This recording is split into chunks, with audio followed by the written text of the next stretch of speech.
Dans un avenir désolé où les États-Unis ont été dévastés par une sécheresse sévère, les conflits pour l'eau sont devenus courants et meurtriers.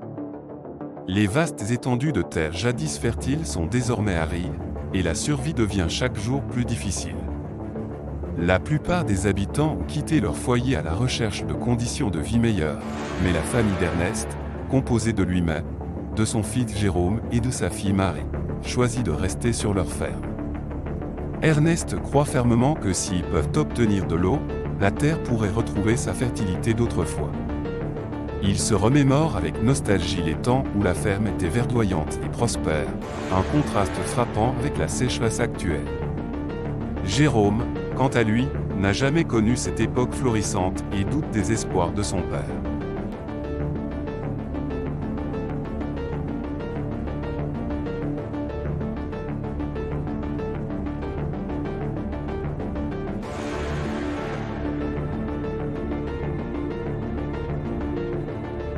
La situation devient dramatique lorsqu'Ernest est victime d'un complot orchestré par Flem. Ce dernier, déterminé à se débarrasser d'Ernest pour prendre le contrôle total de la ferme, organise une mise en scène pour faire passer la mort d'Ernest pour un accident.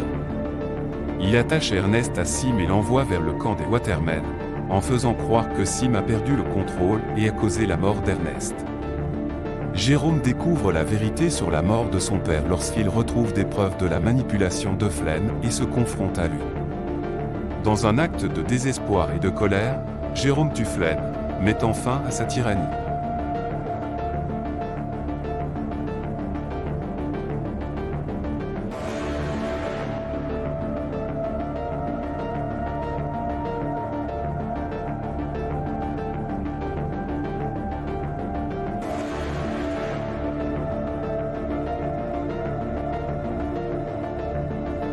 De retour à la ferme, Jérôme et Marie, bien que profondément attristés par la perte de leur père, cherchent à reconstruire leur vie.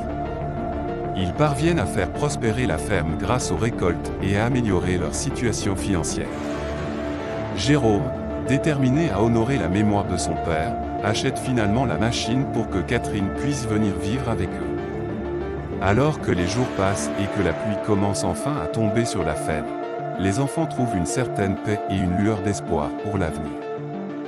Jérôme efface les enregistrements compromettants de Sim et regarde vers un nouveau départ, avec l'espoir de construire un avenir meilleur pour sa famille.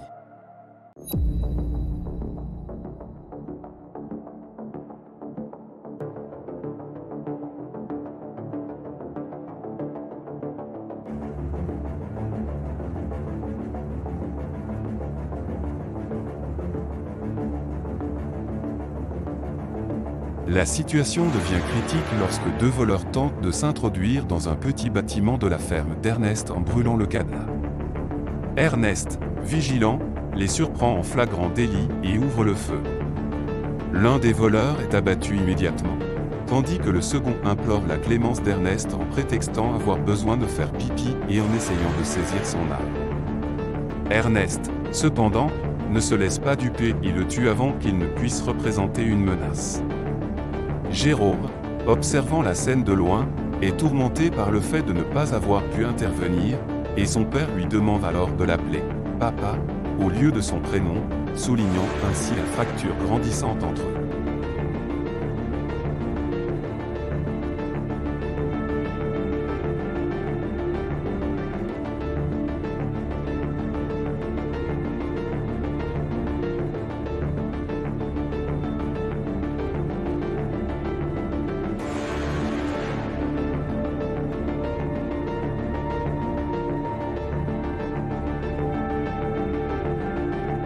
Après cet incident, Ernest déverrouille le bâtiment et découvre que la pompe à eau à l'intérieur est défectueuse. Ils doivent donc continuer leur voyage sans la mule, qui est déjà en mauvaise condition en raison de la soif. En chemin, ils rencontrent les Watermen, un groupe qui a le monopole de la distribution de l'eau grâce à un accord avec le gouvernement. Ernest échange des fournitures contre de l'eau, mais les Watermen imposent un tarif exorbitant. Ernest, désespéré, essaie de négocier pour obtenir un meilleur prix pour irriguer sa ferme, mais les Watermen refusent de réduire leurs tarifs. En rentrant chez eux, la mule, déjà affaibli, tombe gravement malade, et Ernest est contraint de l'abattre pour mettre fin à ses souffrances. Cette décision pèse lourdement sur Jérôme, qui est encore sous le choc de la perte de l'animal et de la manière dont il a été traité.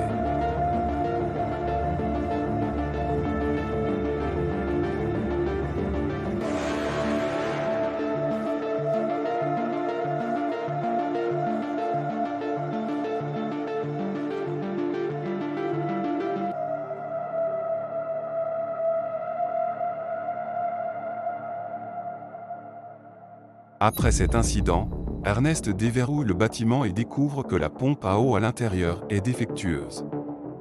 Ils doivent donc continuer leur voyage sans la mule, qui est déjà en mauvaise condition en raison de la soif. En chemin, ils rencontrent les Watermen, un groupe qui a le monopole de la distribution de l'eau grâce à un accord avec le gouvernement. Ernest échange des fournitures contre de l'eau, mais les Watermen imposent un tarif exorbitant. Ernest, désespéré, essaie de négocier pour obtenir un meilleur prix pour irriguer sa ferme, mais les Watermen refusent de réduire leurs tarifs. En rentrant chez eux, la mule, déjà affaiblie, tombe gravement malade, et Ernest est contraint de l'abattre pour mettre fin à ses souffrances. Cette décision pèse lourdement sur Jérôme, qui est encore sous le choc de la perte de l'animal et de la manière dont il a été traité.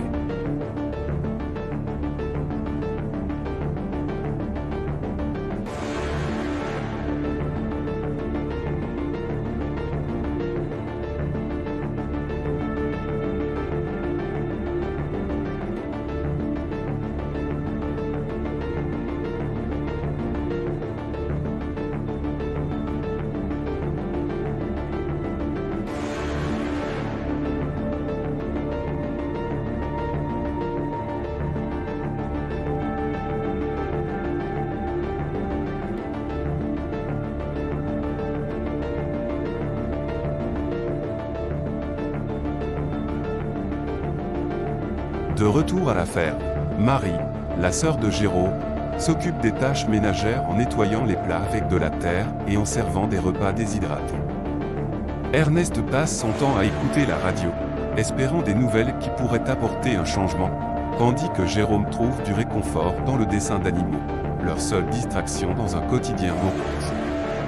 Les tensions familiales s'intensifient lorsque Marie sort en cachette pour rejoindre son petit ami Flen, un homme aux intentions douteuses. Flen, opportuniste et manipulateur, convainc Ernest d'acheter un robot nommé Cible lors d'une vente aux enchères pour remplacer la mule décédée. Malgré la dette accrue, Ernest se laisse persuader, et leur situation financière devient encore plus précaire.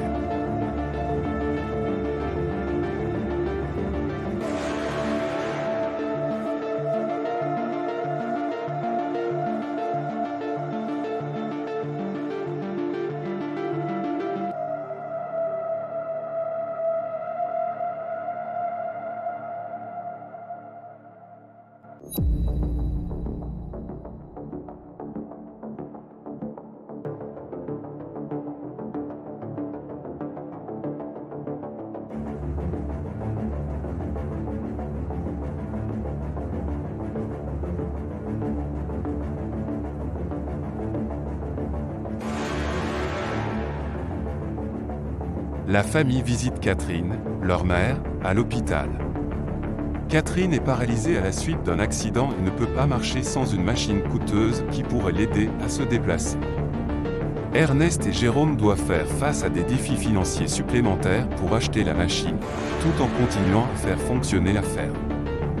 En route pour retourner chez eux, ils croisent Robbie et Suze, un couple en difficulté, qui envisagent de vendre leur bébé en raison de leur situation désespérée. Ernest, touché par leur détresse, leur offre de l'eau et leur déconseille vivement de vendre leur enfant, promettant de les aider davantage.